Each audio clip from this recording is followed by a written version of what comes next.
இன்றைய தியானம். கர்த்தராகிய ஆண்டவர் சொல்லுகிறது என்னவென்றால், இதோ நானே என் ஆடுகளை விசாரித்து அவைகளை தேடி பார்ப்பேன். எசேக்கியேல் 34:11. ஆண்டவரும் இரட்சகருமாகிய இயேசு கிறிஸ்துவின் நாமத்தினாலே இந்த காலை வேளையில இன்றைய தியான நிகழ்ச்சியின் வாயிலாக உங்கள் ஒவ்வொருவரையும் சந்திப்பதில் நான் கிறிஸ்துவுக்குள் மிக்க மகிழ்ச்சி அடைகிறேன். பிரியமானவர்களே, இன்று கர்த்தருடைய நாள். இந்த நாள் நாம் யாவரும் கர்த்தருடைய ஆலயத்துக்கு கடந்து சென்று பிதா குமாரன் பரிசுத்த ஆவியானவரை மகிமைப்படுத்த போகிறோம். ஆவியோடு உண்மையோடு தொழுது கொள்ளுங்கள்னு சொல்லியிருக்கிறார் இயேசு. அதை அவர் விரும்புகிறார். பிதாவாகி தேவன் அதைத்தான் விரும்புகிறார்னு சொல்லியிருக்கிறார். அப்போ நம்ம எல்லாரும் இன்னைக்கு மாதத்தினுடைய கடைசி ஞாயிறு பிரியமானவர்களே, நம்ம எல்லாருமே கர்த்தருடைய ஆலயத்துக்கு கடந்து சென்று கர்த்தரை ஆவியோடு உண்மையோடு தொழுது கொள்ள போகிறோம்.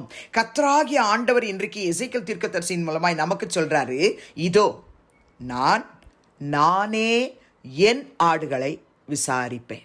இன்னைக்கு ஆண்டவருடைய ஆலயத்துக்கு வருகிறதான ஒவ்வொரு சகோதர சகோதரிகளும் அவருடைய ஆட்டுக்குட்டிகள், அவருடைய ஆடுகள்.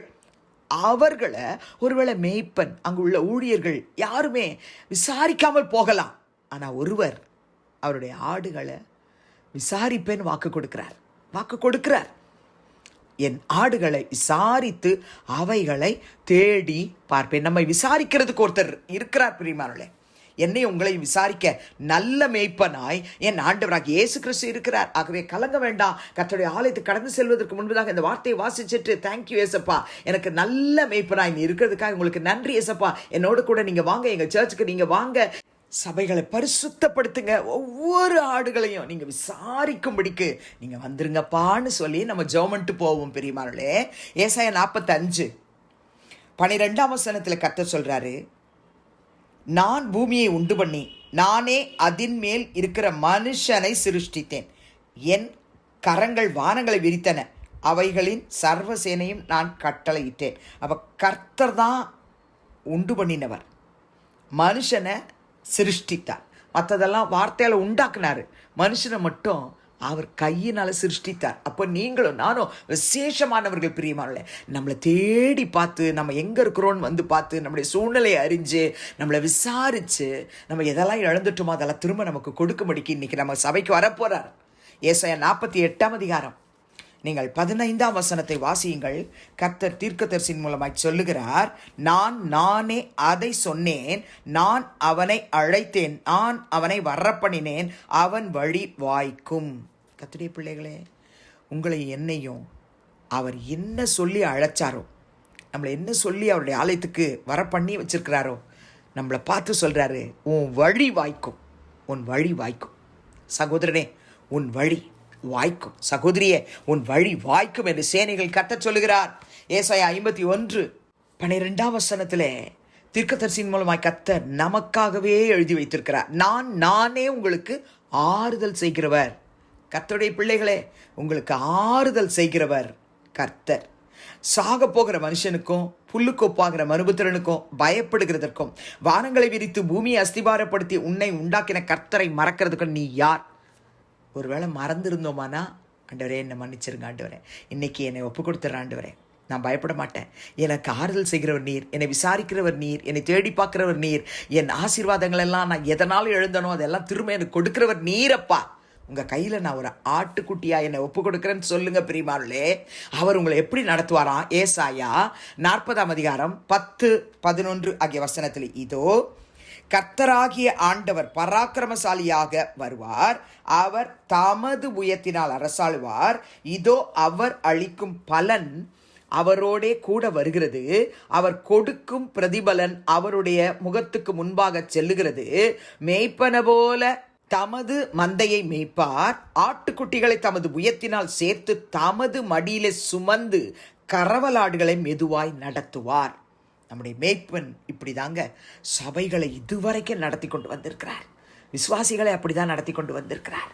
ஆகவே இந்த நாளிலே கர்த்தருடைய ஆலயத்துக்கு வருகிற ஒவ்வொரு ஆடுகளையும் தகப்பனே, நீங்கள் எசேக்கியேல் 34:11 சொன்னது போல கர்த்தாவே ஒவ்வொருத்தரையும் தேடி பார்த்து விசாரித்து அவங்களுக்கு என்ன வேணுமோ அதை நீங்கள் கொடுங்கப்பா. அவங்க வாழ்க்கையில் என்ன குறை இருந்தாலும் அந்த குறையெல்லாம் நீக்குங்க ஆண்டவரேன்னு ஜெபம் பண்ணிட்டு போவோம். கர்த்தர் தம்முடைய வார்த்தைகளை ஊழியக்காரர் வாயிலை வைத்து அவர்கள் தேவைகளை சந்தித்து அனுப்புவார். சங்கீதம் 23 1 முதல் 3 வரை உள்ள வசனத்திலே சங்கீதக்காரராகிய தாவீது எழுதின அந்த வார்த்தை நமக்கு மனப்பாடமா தெரிஞ்சிருக்கலாம். ஒரு முறை இன்னைக்கு வாசிச்சுட்டு போங்க. நாம போவோம். கர்த்தர் என் மேய்ப்பராய் இருக்கிறார், நான் தாழ்ச்சி அடையேன். அவர் என்னை புல்லுள்ள இடங்களில் மேய்த்து அமர்ந்த தண்ணீர்கள் அண்டையில் என்னை கொண்டு போய் விடுகிறார். அவர் என் ஆத்துமாவை தேற்றி தம்முடைய நாமத்தின் நிமித்தம் என்னை நீதியின் பாதைகளில் நடத்துகிறார். இந்த அனுபவம் ஒவ்வொரு சபைக்குள்ள வர்றவங்களுக்கும் கர்த்தர் கொடுக்கணும்னு ஜெபிக்கலாமா?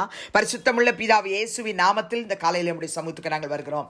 கர்த்தருடைய ஆலயத்துக்கு கடந்து வருகிறதான ஒவ்வொரு விசுவாச மகனோடும் இந்த நாளிலே நல்ல மேய்ப்பரே நீரே அருகில் சென்று, நான் தான் உன்னுடைய தேவன்னு சொல்லி, நான் தான் உன் தகப்பன்னு சொல்லி, நான் தான் உன் மேய்ப்பன் என்று சொல்லி அவங்களோடு கூட நீங்க பேசுங்கப்பா. பாடல் ஆராதனையின் மூலமாய் பேசுங்க, செய்தியின் மூலமாய் கர்த்தர் நீர் பேசுங்க. ஆடுகளை விசாரிங்க, அவங்கள தேடி பார்ப்பேன்னு சொன்னீங்கல்ல. ஒருவேளை சகேயு போல வருவாங்களானா என் தகப்பனே, லூக்கா 19:10 நாங்க வாசிக்கிறோமே, இழந்து போனதை தேடவும் ரட்சிக்கவுமே மனுஷகுமாரன் வந்திருக்கிறார்னு. அப்படி நீங்க சர்ச்சுக்குள்ள போய் ஒவ்வொருத்தரையும் தேடி பார்த்து விசாரித்து அவங்கள தூக்கி எடுங்கன்னு கேட்கிறோம். ஆண்டவரே, தூக்கி எடுங்கன்னு கேட்கிறோம். அவங்கள உங்க மடியில வைத்துக் கொள்ளுங்க ஆண்டவரே. அவங்கள கரவலாடுகளை மெதுவாக நடத்துறது போல நடத்துங்க ஆண்டவரே. ஊழியர்களுக்கு விசேஷித்த கிருபைகளை தந்து வார்த்தைகளை கொடுத்து சபையிலே அவர்களை எடுத்து பயன்படுத்த வேண்டுமாய் செபிக்கிறோம். விசுவாச மக்கள் எல்லாரோடும் கர்த்தர் இடைபட போறதுக்காய் ஸ்தோத்திரம். இந்த நாளிலே திருச்சபைகளுக்கு விரோதமாக எழும்புகிறதான எல்லா சத்ருவின் வல்லமைகளை நசரேயனாகிய இயேசுவின் நாமத்தினாலே நாங்கள் கடிந்து அப்புறப்படுத்துகிறோம். உம்முடைய நாமத்திலே ஜெயம் எடுக்கிறோம். இயேசுவின் நாமத்தில் பிதாவே, ஆமென். கிறிஸ்துவுக்குள் பிரியமானவர்களே, இந்த நாளிலே நம்முடைய கர்த்தராகிய இயேசு கிறிஸ்துவின் கிருபையும் பிதாவாகிய தேவனுடைய அன்பும் பரிசுத்த ஆவியானுடைய அந்யோன்ய ஐக்கியமும் நம் அனைவரோடும் சகல பரிசுத்தவான்களோடும் இந்நாள் முழுவதும் இருப்பதாக. ஆமென்.